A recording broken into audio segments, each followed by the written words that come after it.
इन चीजों के side effects आप नहीं जानते थे? अगर आपका वेट 50 केजी से कम है तो इस रोड पर भूल के भी मत आना। मगर ऐसा क्यों? और रोजमर्रा की चीजें कैसे बनती है, ये देखकर आपका दिमाग हिल जाएगा। वीडियो बहुत मजेदार होने वाली है, तो इसे अभी लाइक कर दो। फैक्ट नंबर 3, अगर आपका वेट 50 केजी से कम है तो आप रोड पर नहीं चल सकते। हाँ, कुछ ऐसा ही रूल चाइना ने रिसेंटली निकाला था, क्योंकि वहां पर बहुत ज्यादा भयंकर तूफान चल रहा था, जिसकी हवा इतनी ज्यादा तेज थी कि 50 केजी से कम वाले लोगों को ये हवा दूर फेंक दे रही थी। फैक्ट नंबर 2, कुछ ऐसी डेली की चीजें हैं जिन्हें आप आज तक बनते हुए भी नहीं देखा होगा। जैसे पहले है आइसक्रीम। आइसक्रीम खाने का शौक तो सबको है, लेकिन जितना खाने में मजा आता है ना, उतना इसे बनते हुए देखने में भी मजा आता है। स्क्रीन पर आप देख सकते हो कि कैसे पूरी आइसक्रीम एक मॉल से बाहर निकल रहे हैं स्टिक के साथ, जिसे ब्लेड बड़े आराम के साथ बीच से काट रहा है, जो बहुत सेटिस्फाइंग है। उसके बाद इन सारी आइसक्रीम के लिक्विड को चॉकलेट में डुबकी लगवाई जाती है, फिर इनके ऊपर क्रंची चॉकलेट पीसेस को रिंगल कर दिया जाता है, जिसके बाद इन्हें पैकेजिंग करके आपके लिए भेज दी जाती है। मार्बल्स, जिन्हें बहुत सारे लीजेंड्स कंचों के नाम से भी जानते हैं, जिसे हमने बचपन में बहुत खेला है, इन्हें बनाने का तरीका बहुत इंटरेस्टिंग है। सबसे पहले कंचों के रॉ मटेरियल को उसके भट्टी में डाला जाता है, जिसके बाद उसके राउंड शेप में कटिंग होकर उसे और ज्यादा गोल करने वाली मशीनों से निकाला जाता है, और इन मशीनों को घूमते घूमते ये मार्बल अपने परफेक्ट शेप में आ जाते हैं, जिसकी बाद ये चुलबुले बच्चों के हाथ में जाने के लिए रेडी हो जाते हैं। वैसे क्या आपने भी बचपन में कंचे खेले हैं? कमेंट्स में जरूर बताना। वाटर टैंक आज हर किसी घर में देखने को मिल जाएगा, जिसके बिना आप सोच भी नहीं सकते कि आपके पानी की नीड कैसे पूरी होगी। लेकिन क्या आप जानते हो बहुत बड़े वाले वाटर टैंक कितने अमेजिंग तरीके से बनते हैं? वाटर टैंक बनाने की सबसे पहले एक आयरन मोल्ड को तैयार किया जाता है, जिसके बाद उसमें जो भी केमिकल चाहिए वो सब को डाल देते हैं। फिर इस आयरन मोल्ड को मैनुअली ऐड किया जाता है, घुमा घुमा के, और पूरे मोल्ड में केमिकल फैलने के बाद आपका टैंक तैयार हो जाता है।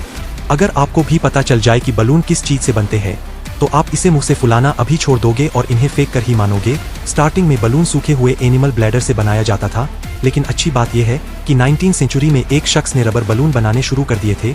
लेकिन बलून बनाने का अमेजिंग तरीका अपना ही जानते होंगे। सबसे पहले बलून मोल्ड को गर्म पानी से साफ करते हैं, फिर इसे एक खास तरीके के केमिकल में डाला जाता है, जिसकी वजह से हमारी मेल्टेड रबर इन पर चिपक जाती है, जिसके बाद इन्हें लेटेक्स में डुबाया जाता है।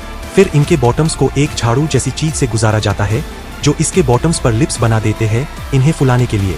क्या आपको पता है आपके ओरियो को बनाने के लिए कितनी सारी बेकरीज को एक होना पड़ता है?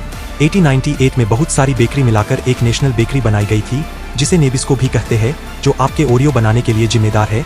एनीवेज, ओरियो बनाने के लिए सबसे पहले सारी इंग्रेडिएंट्स को अच्छी तरह से मिक्स करके बेटर तैयार करते हैं, जिसके बाद ये कुछ चॉकलेट की तरह दिखने लगती है, जिसमें ड्राई आइस मिलाई जाती है। इस बैटर को ठंडा करने के लिए छोड़ देते हैं, जो ओरियो को क्रिस्पी बनाने के लिए जिम्मेदार है। फिर इस बैटर को एक मोल्डिंग मशीन में डाल दिया जाता है, जो इसको प्रिंटिंग करके इसे ओरियो की शेप दे देते हैं, जिसके बाद कुकीज को 85 मिनट तक हॉट ओवन से गुजारा जाता है।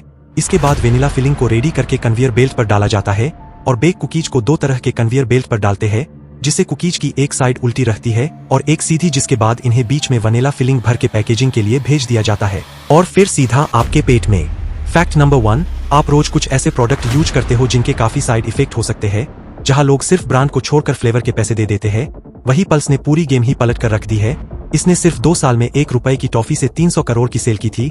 लेकिन क्या आपको पता है पल्स कैंडी को किन चीजों से बनाया जाता है, और आपके लिए ये ज्यादा खाना सेफ भी है या नहीं? ये हम जानते हैं कि पल्स कैंडी में शुगर, साल्ट और एसिड की मात्रा बाकी कैंडी की मुकाबले ज्यादा होती है, जिसके वजह से उसके अंदर वो सावर टेस्ट आता है जो छोटे बच्चों को खानी नहीं चाहिए, क्योंकि ये उनके दिल के धड़कन बढ़ा सकता है और भी हेल्थ प्रॉब्लम खड़ा कर सकता है, स्पेशली बच्चों में, क्योंकि उनकी टॉलरेंस अडल्ट के मुकाबले कम होती है। कुरकुरे बहुत सारे लोगों का फेवरेट स्नैक है, जिसे बहुत लोग खाना पसंद करते हैं, लेकिन बहुत सारे लोगों का कहना है कि कुरकुरे में प्लास्टिक होता है। लेकिन ये बात बिल्कुल झूठ है, उसमें कोई प्लास्टिक नहीं होता। लेकिन इसका मतलब ये नहीं है कि ये हेल्दी है। जैसे कि हम जानते हैं कि इसमें रिफाइंड इंग्रेडिएंट्स यूज किए जाते हैं, इनमें से विटामिन मिनरल्स खत्म हो जाते हैं और उसमें सिर्फ फैट बचता है, और कुरकुरे के 100 ग्राम में 35 ग्राम तो फैट ही होता है। तो अगर आपको वेट लॉस करना है और आप कुरकुरे खा रहे हो तो ये भूल जाओ। और इसमें हाई सोडियम की वजह से अगर आपको ब्लड प्रेशर या डायबिटीज जैसी प्रॉब्लम है तो आपको कुरकुरे नहीं खाना चाहिए। राइटिंग करना एक स्टूडेंट के लिए सबसे ज्यादा इंपॉर्टेंट है, जिसके बिना वो स्कूल या कॉलेज लाइफ इमेजिन भी नहीं कर सकता। चाहे वो नोट्स लेना हो या कोई असाइनमेंट लिखना, सबके लिए राइटिंग जरूरी है। लेकिन क्या आपकी राइटिंग हैबिट हार्मफुल तो नहीं है? आइए जानते हैं। ज्यादा राइटिंग करने वालों को अक्सर हैंड क्रैम्प होने लगते हैं, फिंगर में एक टाइप से दर्द होने लगता है, और सबसे ज्यादा खतरनाक बात तो ये होती है कि आपके हाथ और फिंगर काम करना बंद करने लगते हैं। लेकिन ऐसा क्यों होता है? एक्सपर्ट्स का कहना है कि ऐसे कुछ महीनों तक कंसिस्टेंट राइटिंग करने की वजह से होता है। पुअर राइटिंग पोस्टर की वजह से भी और पेन या पेंसिल को गलत तरीके से पकड़ने की वजह से भी ये हो सकता है। इस डिसीज को हैंड डिस्टोनिया भी कहते हैं, जो स्ट्रेस लेने से और ज्यादा बढ़ती है। आज के लिए दोस्तों बस इतना ही। वीडियो अच्छा लगा तो लाइक जरूर करें, और अगर आप हमारे इंडियन फैक्ट बॉय चैनल पे नए हैं और आप भी ऐसे इंटरेस्टिंग वीडियो में रुचि रखते हैं तो दोस्तों चैनल को सब्सक्राइब करें ताकि आप आने वाले वीडियो को बिना रुके देख सके। फिर मिलूंगा दोस्तों एक नए वीडियो के साथ में, तब तक के लिए बाय।